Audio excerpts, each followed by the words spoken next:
জানুৱাৰীৰ পৰাই মৰগীয়া বানচ লাগিব ৰাজ্যিক কৰ্মচাৰীক অনুগ্ৰহ নহয় প্ৰাপ্যহে বিচাৰিছে কৰ্মচাৰীয়ে অধিকাৰৰ বাবে প্ৰয়োজনত ৰাজপথত নামিব শিক্ষক সংগঠন আজি আমি চৰকাৰী কৰ্মচাৰীক আপ টু ডেট 60% আজি আমি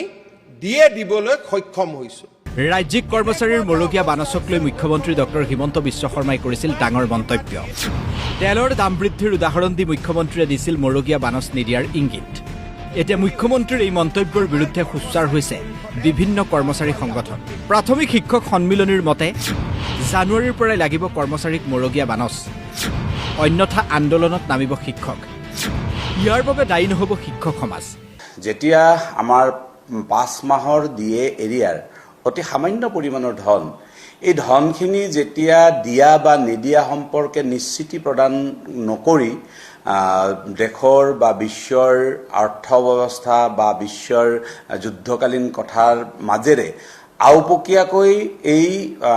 যিখিনি এৰিয়াৰখিনি নিদিয়া সম্পৰ্কীয় যিটো ইংগিত বহন কৰিছে এয়া নিশ্চিতভাৱে আমাৰ বাবে বৰ আশাহত খবৰ 60% বৃদ্ধি কৰিবলৈ যাওঁতে মাজৰ 5টা মাহ যে 58%তে ৰব সেই কথাটো কেনেকৈ অস্বীকাৰ কৰিব পৰা যাব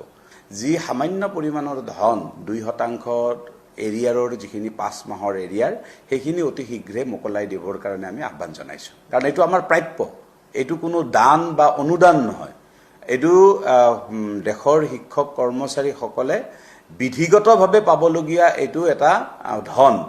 আনহাতে এনপিএছক লৈ মুখ্যমন্ত্ৰীৰ মন্তব্যৰ প্ৰতিক্ৰিয়া মুখ্যমন্ত্ৰীয়ে কৈছিল এতিয়াৰ কৰ্মচাৰীয়ে এনপিএছহে বিচাৰে ওপিএছ নিবিচাৰে ইয়াৰ প্ৰত্যুত্তৰ দিলে শিক্ষক সন্মিলনীয়ে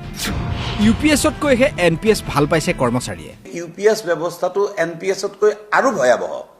আৰু সেইবাবেই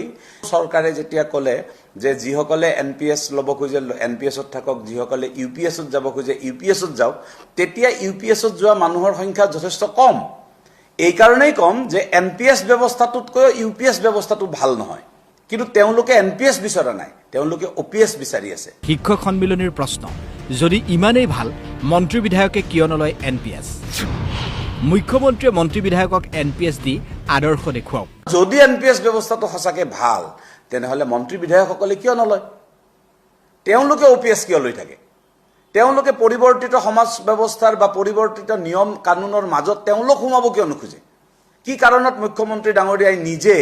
ওপিএছ ব্যৱস্থাৰ জৰিয়তে পেঞ্চন ল'ব যদি ভাল এনপিএছলৈকে আহক এতিয়া সময়ত স্পষ্ট হ'ব মৰগীয়া বানচক লৈ চৰকাৰে লোৱা সিদ্ধান্ত সলনি হয়নে নে কৰ্মচাৰী পৰিষদ ইয়াৰ বাবেও ৰাজপথত নামিব লাগিব কেমেৰা পাৰ্চন জিতু তালুকদাৰৰ সৈতে মাধৱ দাস DY 365